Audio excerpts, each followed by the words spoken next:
Hey everyone, as always, hope you're doing really well. Jump Rope Warriors, welcome. I've been a little bit absent on YouTube recently. It's been a busy time as of late for me.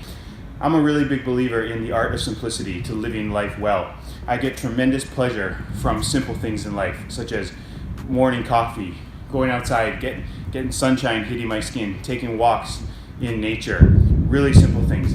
You hear the thunder in the background. Even that is absolutely beautiful. It's going to be pouring rain in just a few minutes.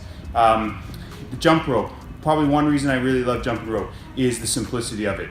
A jump rope, it really doesn't cost that much money. You can do it virtually in any open space. You don't need a gym, you just need an area that is kind of flat and free of debris, and you can get a fantastic workout in just with this jump rope tool, A lot of times, workouts nowadays can be so complicated. You go to a gym, there could be hundreds of exercise machines. In today's workout, I was so limited on time. I set my timer for just over 5 minutes, and I did just 3 jump rope moves.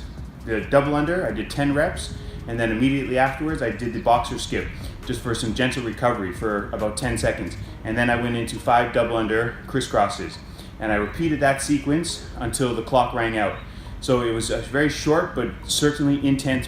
Just because a workout involves only 1 or 2 or even 3 jump rope moves doesn't mean it's not a good workout. You can get a fantastic workout in even just using 1 jump rope move by varying the intensity. With a basic 2-foot hop, I can get a fantastic workout in using just that jump rope move.